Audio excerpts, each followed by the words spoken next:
Hutang negara Indonesia versus Malaysia.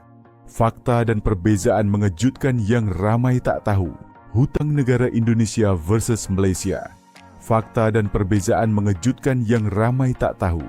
Bayangkan dua negara jiran serumpun, ekonomi berkembang pesat, rakyat hampir sama budaya dan gaya hidup. Tetapi bila kita buka angka hutang negara, jurangnya buat ramai terdiam. Persoalannya, siapa sebenarnya lebih terbeban? Dan apa maksud angka itu kepada hidup Anda?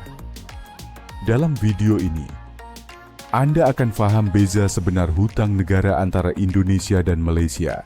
Bukan sekadar nombor besar yang menakutkan, tetapi konteks yang ramai tak tahu.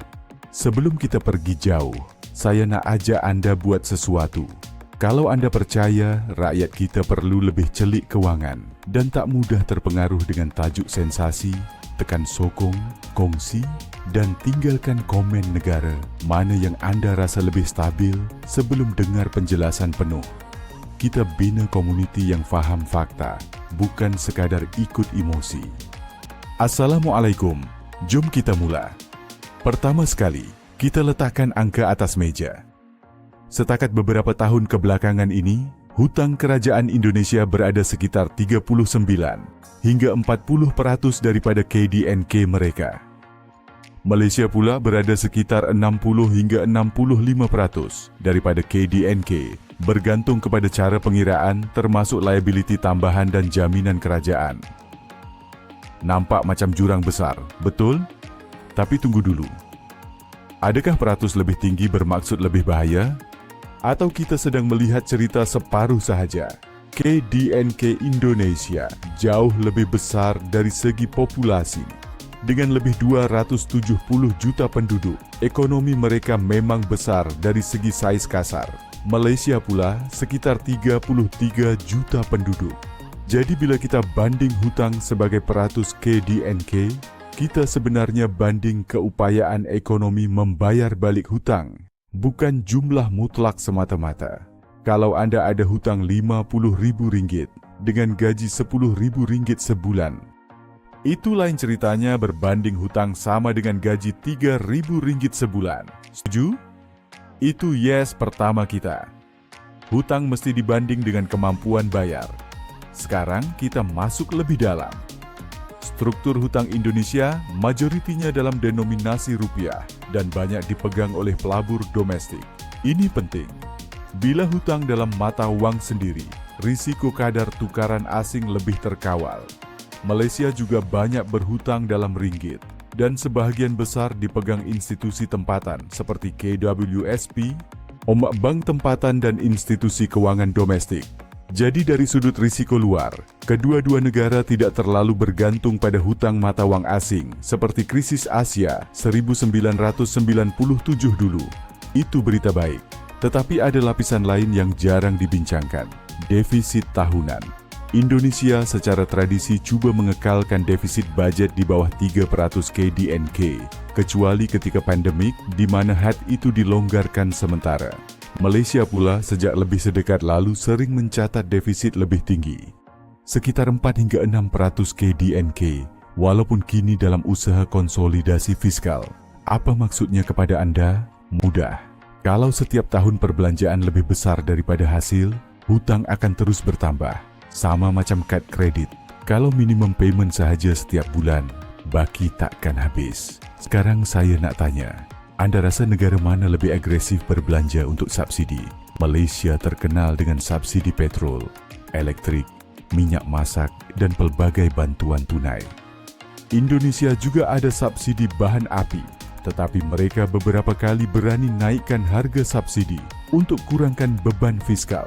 Keputusan itu tak popular, tapi memberi kesan kepada trajektori hutang. Di sini datang perbezaan mengejutkan yang ramai tak sedar. Walaupun hutang Malaysia sebagai peratus KDNK lebih tinggi, Malaysia mempunyai pendapatan per kapita yang jauh lebih tinggi berbanding Indonesia. Maksudnya, secara purata, rakyat Malaysia menghasilkan nilai ekonomi lebih besar seorang demi seorang. Bayangkan dua keluarga. Satu keluarga berpendapatan RM20,000 sebulan dengan hutang RM200,000. Satu lagi berpendapatan Rp8.000 sebulan dengan hutang Rp80.000. Peratus nampak sama, tapi kualiti hidup, simpanan, dan kemampuan bayar berbeza. Jadi angka sahaja tidak cukup, namun jangan terlalu selesa. Malaysia juga berdepan komitmen besar seperti bayaran faedah hutang yang semakin meningkat setiap tahun. Apabila kadar faedah global naik, kos membayar hutang turut meningkat. Sebahagian besar hasil kerajaan pergi kepada bayaran emolumen, pencen, dan faedah hutang sebelum projek pembangunan pun bermula. Indonesia pula menikmati pertumbuhan ekonomi yang agak konsisten sekitar 5% setahun dalam keadaan normal. Pertumbuhan ini membantu mengecilkan nisbah hutang kepada KDNK jika ekonomi berkembang lebih laju daripada pertambahan hutang. Malaysia juga berkembang, tetapi kadar pertumbuhan lebih sederhana dalam beberapa tahun kebelakangan ini. Sekarang kita buka satu lagi sudut yang jarang disentuh. Siapa pemberi hutang terbesar? Malaysia banyak bergantung kepada pasaran bond domestik yang matang dan stabil. Pelabur institusi tempatan menyerap sebahagian besar terbitan bond kerajaan. Ini memberi kestabilan, tetapi juga bermaksud wang simpanan rakyat terdedah kepada prestasi fiskal negara. Indonesia pula mempunyai campuran pelabur domestik dan asing yang lebih besar dalam pasaran bond mereka. Apabila sentimen global berubah, aliran keluar dana boleh memberi tekanan kepada mata wang dan pasaran keuangan. Jadi, risiko mereka berbeza sifatnya. Anda nampak tak? Ini bukan pertandingan siapa lebih baik atau lebih buruk. Ini tentang struktur risiko yang berbeza. Mari kita sentuh satu lagi fakta penting. Had statutory hutang. Di Malaysia mempunyai had tertentu yang ditetapkan parlimen bagi hutang kerajaan persekutuan. Apabila hampir mencecah had, kerajaan perlu mendapatkan kelulusan untuk menaikkan siling tersebut. Ini pernah berlaku beberapa kali. Indonesia pula mempunyai had defisit dan nisbah hutang yang ditetapkan dalam Undang-Undang Kewangan Negara mereka yang sebelum pandemik lebih ketat. Disinilah disiplin fiskal diuji. Adakah had itu benar-benar dipatuhi atau sekadar angka yang boleh diubah bila perlu? Sekarang kita kembali kepada soalan awal. Siapa lebih terbeban? Kalau Anda lihat angka semata-mata, Malaysia nampak lebih tinggi.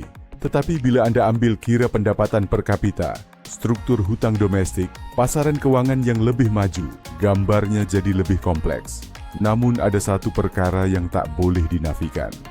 Kedua-dua negara berdepan cabaran demografi dan keperluan perbelanjaan sosial yang meningkat. Penuaan penduduk di Malaysia memberi tekanan kepada sistem pencen dan kesihatan. Indonesia pula perlu menyediakan pekerjaan dan infrastruktur untuk populasi mudanya yang besar. Bayangkan, kos membina lebuh raya, hospital, sekolah, dan sistem pengangkutan awam untuk ratusan juta rakyat. Itu memerlukan pembiayaan. Hutang, jika digunakan untuk pelaburan produktif, boleh menjadi alat pertumbuhan. Tetapi jika digunakan untuk menampung perbelanjaan operasi tanpa pulangan ekonomi, ia menjadi beban. Ini membawa kita kepada loop yang saya buka di awal tadi. Perbezaan mengejutkan sebenar bukan sekadar pada peratus hutang, tetapi pada bagaimana hutang itu digunakan. Jika hutang membiayai proyek yang meningkatkan produktiviti, menarik pelaburan, dan menjana hasil cukai masa depan, ia boleh membayar dirinya sendiri. Tetapi, jika hutang hanya menampung defisit berulang tanpa reformasi struktur, nisbah akan terus menekan. Anda mungkin tertanya, apa implikasinya kepada nilai mata wang dan kos sara hidup? Bila hutang tinggi dan keyakinan pelabur merosot, mata wang boleh tertekan. Bila mata wang lemah, harga import naik. Bila harga import naik, kos hidup Anda naik. Rantaian ini nyata. Tetapi, kestabilan institusi, ketelusan fiskal, dan dasar monetari yang berdisiplin boleh mengekang kesan tersebut. Bank pusat kedua-dua negara memainkan peranan penting, memastikan inflasi terkawal dan sistem keuangan stabil. Sekarang bayangkan 10 tahun akan datang. negara mana lebih bersedia? Yang nisbah hutangnya lebih rendah hari ini, atau yang ekonominya lebih produktif dan berpendapatan tinggi? Jawabannya mungkin gabungan kedua-duanya. Inilah kemuncaknya. Hutang bukan sekadar nomor besar untuk menakutkan rakyat. Ia cerminan pilihan dasar, keutamaan perbelanjaan, dan disiplin pengurusan keuangan negara. Perbezaan mengejutkan yang ramai tak tahu ialah Malaysia kelihatan lebih tinggi dari segi nisbah, tetapi juga mempunyai asas pendapatan dan pasaran keuangan yang lebih maju.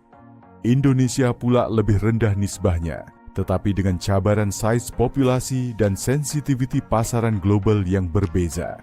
Jadi, bila seseorang kata satu negara lebih teruk hanya kerana angka lebih besar, Anda kini tahu itu gambaran yang terlalu ringkas.